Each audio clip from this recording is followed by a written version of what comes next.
C'était censé être la nuit la plus heureuse de ma vie, celle du 65e anniversaire de mon père. Les lumières du jardin scintillaient, les rires résonnaient, et je me tenais là, une petite boîte en velours cachée derrière mon dos. À l'intérieur, une clé unique menant à un penthouse dominant la skyline de Seattle. Mon père avait passé sa vie à réparer les lumières des autres. Ce soir-là, je voulais illuminer la sienne. Lorsqu'il ouvrit la boîte, ses mains tremblèrent. « Lily, c'est trop », murmura-t-il, les larmes aux yeux. « Tu m'as déjà tout donné. » J'ai ri à travers mes propres larmes. « Non, papa. C'est toi qui m'as tout donné. Je ne fais que rattraper mon retard. » Cette nuit-là, il m'a serré plus fort qu'il ne l'avait fait depuis des années. Je pensais avoir enfin accompli quelque chose de parfait. Des mois plus tard, j'allais apprendre que la perfection ne dure jamais, surtout quand la famille et l'envie s'en mêlent. Le dîner d'anniversaire de papa était bruyant, désordonné et plein d'amour, exactement comme il l'aimait. Maman avait préparé son célèbre rôti, celui qui embaumait toute la maison d'ail et de thym. Ma sœur Nora était assise en face de moi, son mari Derek jetant un œil à son téléphone toutes les 2 minutes, feignant l'intérêt. Je m'en fichais. Ce soir, tout tournait autour de papa. 40 ans électricien, l'homme que tout le quartier appelait quand les lumières s'éteignaient. Il ne faisait jamais payer les personnes âgées, ne se plaignait jamais des greniers glaciales. Calme, constant, c'était le pilier de notre famille. Après le dessert, j'ai levé mon verre. Papa, tu as passé ta vie à réparer pour les autres. À mon tour de réparer quelque chose pour toi. Tous les regards se sont tournés vers moi. J'ai sorti la petite boîte et la lui ai tendue. Il l'a ouverte lentement, fronçant les sourcils en voyant la clé. Qu'est-ce que c'est ? Celle de ta nouvelle maison, ai-je dit doucement. Un penthouse au Miran Résidence, avec vue sur la baie. Le silence s'est fait, puis maman a porté la main à sa bouche. Lily, tu n'as pas fait ça. Si, ai-je souri, nerveuse. Vous méritez un endroit sans fuite, sans facture, sans voisins bruyants. Un lieu paisible, enfin. Papa a regardé la clé, puis moi. Ses lèvres tremblaient. C'est trop, ma chérie. Pas pour l'homme qui a travaillé chaque Noël pour que nos lumières restent allumées, ni pour la femme qui a vendu des tartes pour m'acheter un uniforme. Il s'est levé et m'a prise dans ses bras, fort, mais tremblant. Derrière lui, Nora a lâché d'un ton sucré, « Eh bien, Lily, tu n'as pas fait les choses à moitié cette année. » Poli en apparence, mais je sentais la pointe d'envie. J'ai ignoré. Ce soir-là, en visitant le penthouse, papa avait des yeux d'enfant. Il effleurait les murs de verre, murmurant, on dirait un rêve. Maman, émue, m'a remercié, tu nous offres plus qu'on n'aurait jamais imaginé. Je les regardais, baignés dans la lumière de la ville, le cœur gonflé d'une chaleur douce. Si seulement j'avais su à quelle vitesse cette chaleur se transformerait en glace. Pendant les premiers mois, tout semblait parfait. Chaque dimanche matin, maman m'appelait en visioconférence, emmitouflée dans un châle, la skyline derrière elle. Ton père est obsédé par la machine à espresso, riait-elle. Il apparaissait derrière, faussement vexé. Au moins, j'apprends, Lily. Regarde, je maîtrise tous ces boutons. L'appartement était devenu tout ce que j'avais rêvé, confort, fierté, sécurité. Nora appelait parfois, jamais pour moi. Elle envoyait des photos de ses enfants, se plaignait de son près ou de la distance. Maman, toujours douce, l'invitait, il y a de la place pour tout le monde. J'aurais dû comprendre que cette phrase serait le début de la fin. Le travail m'emmenait loin, Londres, Sydney, Berlin. Puis, un jour, plus d'appels. Leur message restait sans réponse. L'inquiétude est venue. J'ai contacté la gestion du bâtiment, je suis Lily Blake, copropriétaire de l'unité 4207. Je cherche mes parents. Silence, puis, oh, Madame Wallace. Mon sang s'est glacé. Wallace, le nom de Nora. Je pense qu'il y a erreur. L'appartement appartient à Isaac et Mary Blake. Je suis désolé, mademoiselle. Les anciens locataires sont partis volontairement. Volontairement ? Impossible. Mes mains tremblaient. J'ai réservé le premier vol pour Seattle. La pluie m'a accueilli. Au Miran, le portier m'a souri, votre sœur nous a dit que vous passeriez. Mon cœur s'est serré. Arrivé au 42 étage, j'ai frappé. Nora a ouvert, en peignoir de soie, une tasse de café à la main. Lily, tu es de retour tôt.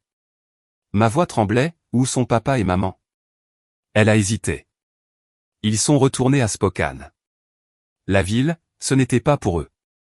Derek est apparu derrière, portant le vieux cardigan de papa. Ils nous ont demandé de garder l'endroit en ordre, a-t-il dit. En ordre? C'est leur maison. Nora a souri froidement, il n'était pas à l'aise ici. Tu sais comme papa déteste les ascenseurs.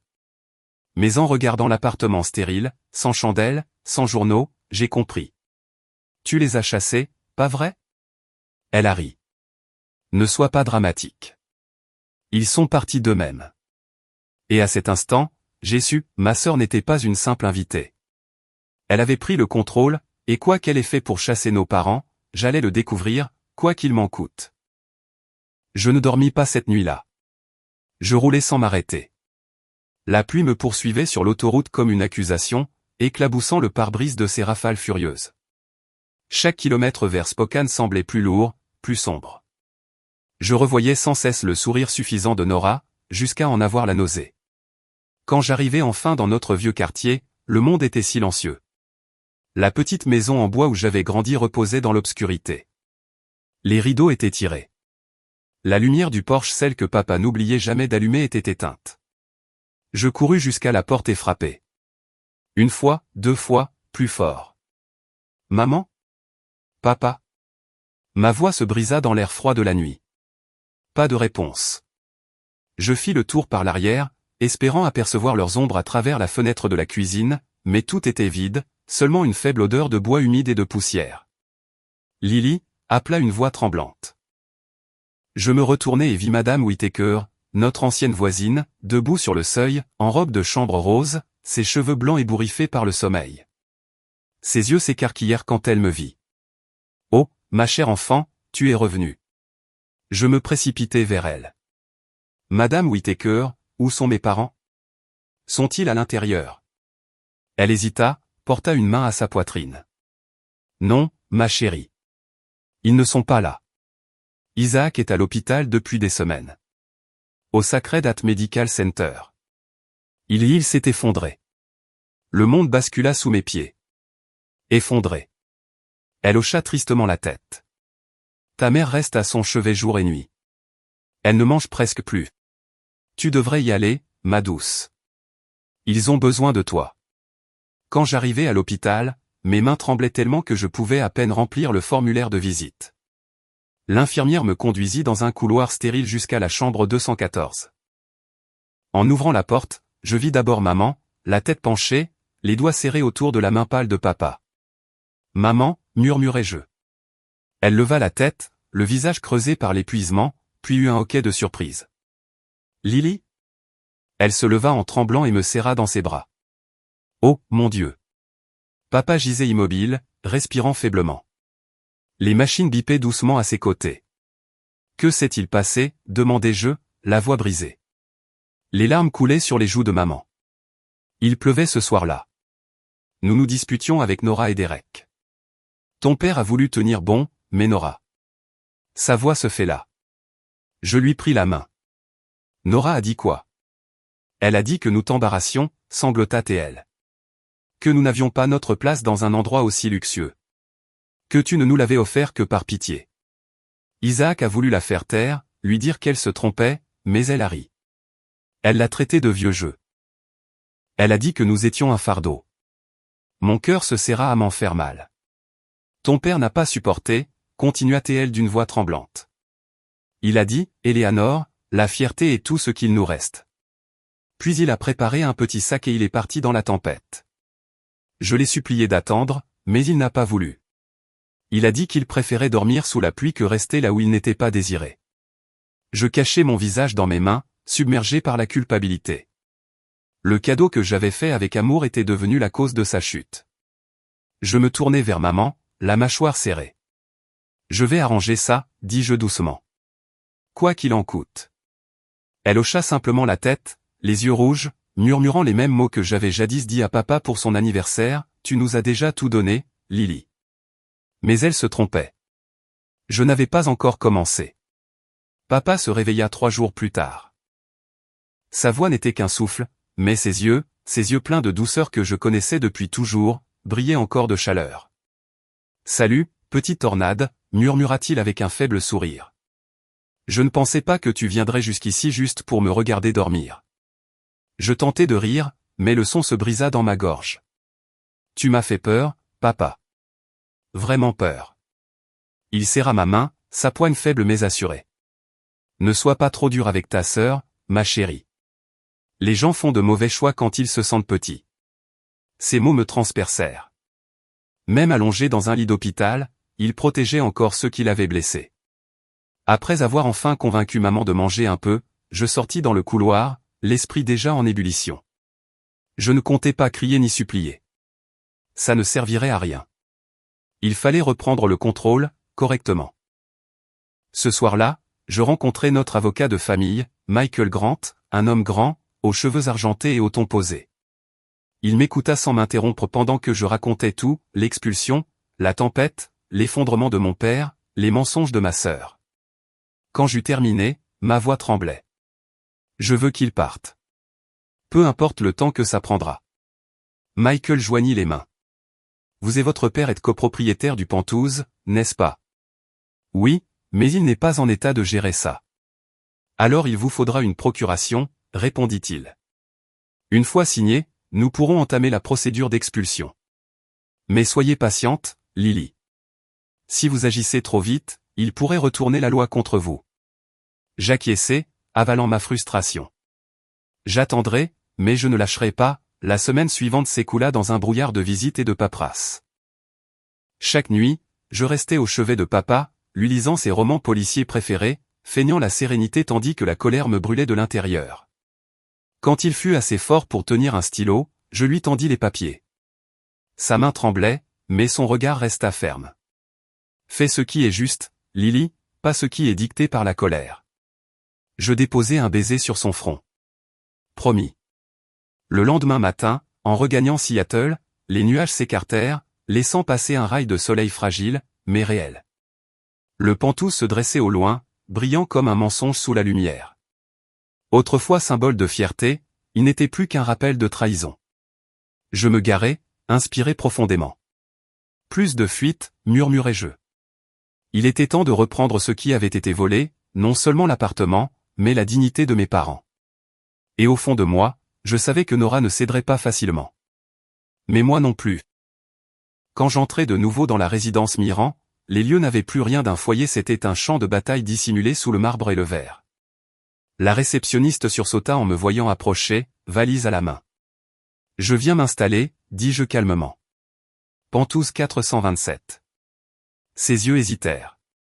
Mademoiselle Blake, votre sœur. Je suis copropriétaire, l'interrompis-je, lui tendant ma carte d'identité et une copie de l'acte. Veuillez prévenir la sécurité que je reste pour une durée indéterminée. Dans l'ascenseur, je régulais ma respiration. Ce n'était pas une vengeance. C'était la justice. Quand la porte s'ouvrit, Nora apparut, les cheveux encore humides, déjà irrités. « Qu'est-ce que tu fais ici ?»« J'habite chez moi », répondis-je en entrant ma valise sans attendre. Elle se plaça devant moi. « Tu ne peux pas, si, je peux. Et je vais le faire. » Les jours suivants, je rendis ma présence impossible à ignorer. Je me levais à l'aube, faisais du café, mettais la station de jazz que papa adorait. Je fis venir des équipes de maintenance pour vérifier les conduits d'air, la plomberie, le chauffage, chaque détail susceptible d'être à entretenir. Le bruit des perceuses et des échelles résonnait du matin au midi. Derek se plaignit le premier.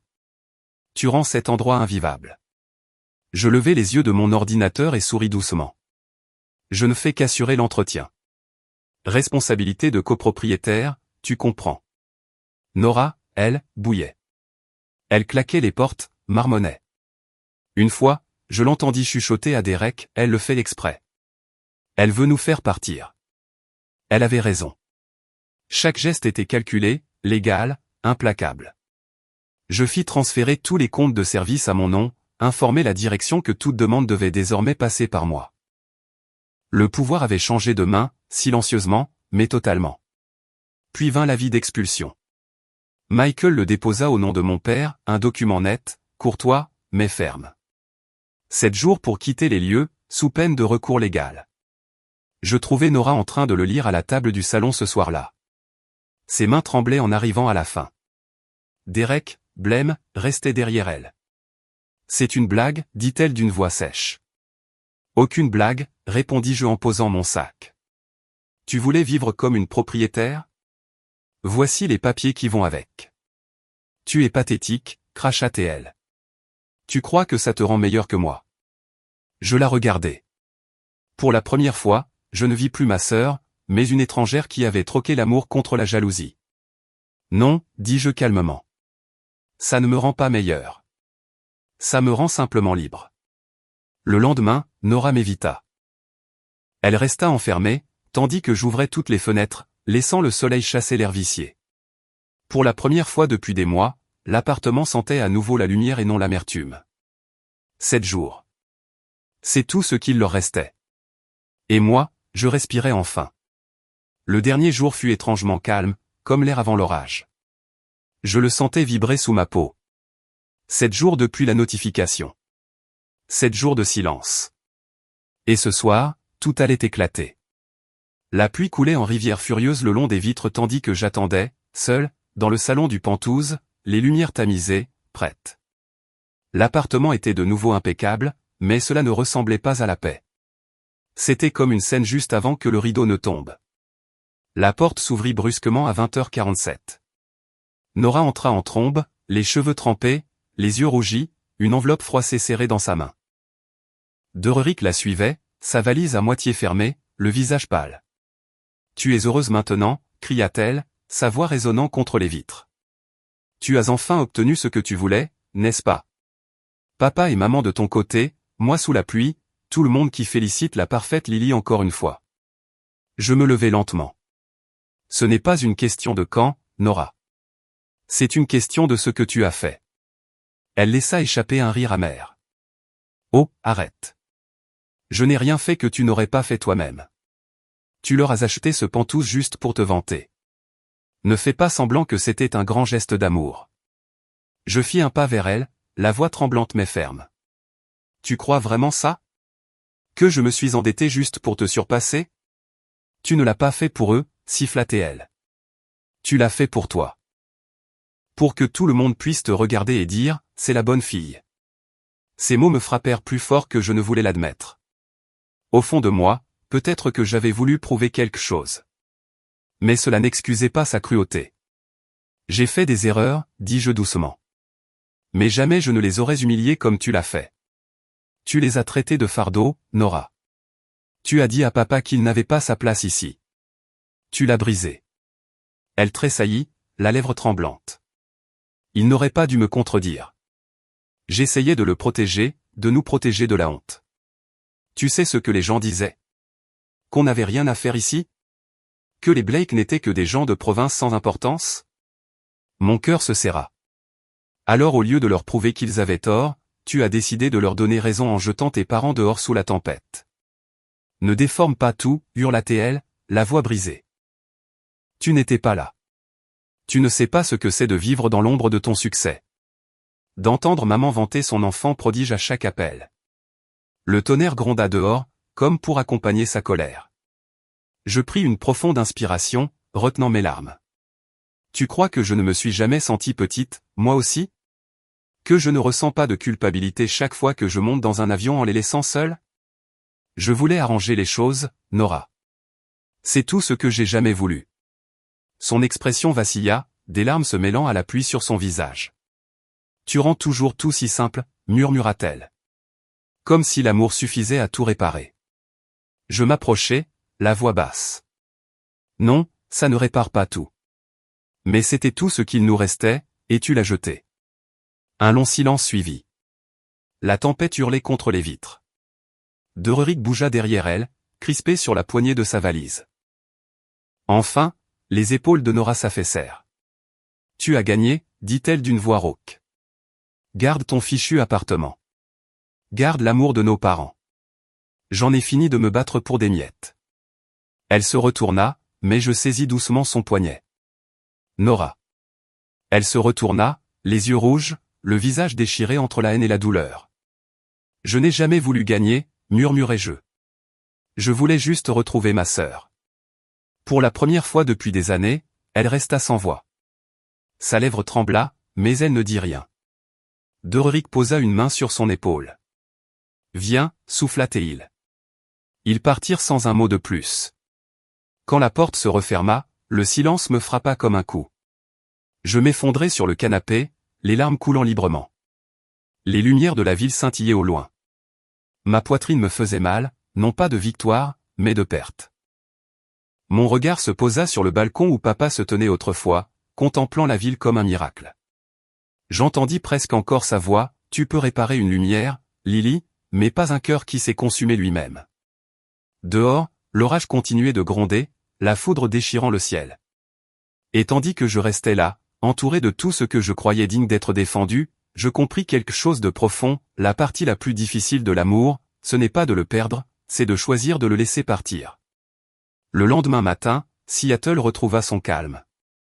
L'orage était passé, laissant derrière lui des flaques miroitantes sous le soleil levant. La ville semblait plus claire, plus légère, comme si même le ciel avait décidé de recommencer à zéro. Je restais devant le balcon, observant les rues mouillées, mon reflet fantomatique sur la vitre. Le Penthouse était enfin silencieux. Vraiment à moi, mais cela ne ressemblait pas à une victoire. C'était creux. Les cartons s'entassaient contre le mur. Les déménageurs devaient arriver dans 1 heure. Ma décision était prise. Ce Penthouse n'était plus le rêve de mes parents, et il avait cessé d'être le mien dès qu'il était devenu un champ de bataille. En traversant une dernière fois les pièces vides, je voyais encore les fantômes de ce qui aurait pu être, maman arrangeant des fleurs près de la fenêtre, papa bricolant une lampe, tous deux riant de tant de luxe. Je caressais le plan de travail où maman roulait la patte pendant ses visites et murmurait « Je suis désolé ». Cet après-midi-là, je rencontrai Michael Grant, mon avocat. La vente s'était conclue plus vite que prévu. « Vous êtes sûr de vous ?» demanda-t-il doucement en signant la dernière page. J'acquiesçai. Certaines choses, on doit les laisser partir pour guérir. Cet endroit en fait partie. Il eut un léger sourire. Votre père serait fier de la façon dont vous avez géré tout cela, Lily. J'espère, répondis-je doucement. Mais je ne crois pas que la fierté soit ce que je cherche encore. Quelques jours plus tard, de retour à Spokane, l'air sentait le pin et la terre mouillée. La petite maison en bois, réparée et fraîchement peinte, avec une lumière neuve sur le porche, se tenait exactement comme dans mes souvenirs. Maman ouvrit la porte avant même que je n'atteigne les marches. « Lily, dit-elle, la voix tremblante de chaleur. Tu es rentrée. » Je la serrai fort. Papa était assis dans son fauteuil préféré, une couverture de laine sur les genoux, me souriant comme s'il avait attendu ce moment toute sa vie. « Eh bien, dit-il en riant. On dirait qu'on est de retour là où on doit être. » Je m'agenouillai près de lui, la tête contre son épaule. J'ai vendu le Penthouse, papa. Je suis désolé. Il rit doucement, me tapotant la main. Ne le sois pas. Cet endroit était magnifique, mais il n'a jamais eu l'âme d'une maison. Ici, il fit un geste autour du petit salon, la cheminée, les vieilles photos au mur, ici, c'est chez nous, parce qu'on est ensemble. Ces mots m'enveloppèrent comme un rayon de soleil après la pluie. Pour la première fois depuis des mois, je ressentis la paix. 1 mois plus tard, j'utilisais l'argent de la vente pour créer quelque chose de nouveau, la Fondation Blake, un centre communautaire à la périphérie de Spokane, dédié à aider les personnes âgées ayant perdu leur foyer à retrouver un abri et leur dignité. Le jour de l'inauguration, papa coupa le ruban rouge lui-même, les mains tremblantes mais assez fermes pour tenir les ciseaux. Maman se tenait à ses côtés, les larmes aux yeux. La foule applaudit, mais tout ce que je voyais, c'était leur joie. « C'est la plus belle chose que tu aies jamais faite, ma chérie, » murmura maman. Je souris à travers mes larmes. « Non, maman. La plus belle chose que j'ai faite, c'est de rentrer à la maison. » Alors que le soleil disparaissait derrière les collines, je sortis pour regarder le ciel s'effacer peu à peu. Quelque part, ma sœur recommençait sans doute, elle aussi. Peut-être qu'un jour, elle se souviendrait de qui nous étions avant que l'orgueil ne nous sépare. Je ne la haïssais plus. J'espérais simplement qu'elle trouve la paix, comme moi enfin. Ce soir-là, assise sur le porche entre mes parents, la lumière chaude jaillissant des fenêtres derrière nous, papa poussa un soupir apaisé. « Tu sais, Lily, dit-il, Pour quelqu'un qui a passé sa vie à courir après le ciel, tu as bien trouvé ton chemin vers la terre. Je ris doucement, la tête contre lui. Oui, papa. Je crois que c'est exactement là où je dois être. La lumière du porche vacilla une fois, comme autrefois, et pendant un instant, tout redevint simple, 3 personnes, une maison, et une paix qu'aucune tempête ne pourrait jamais emporter.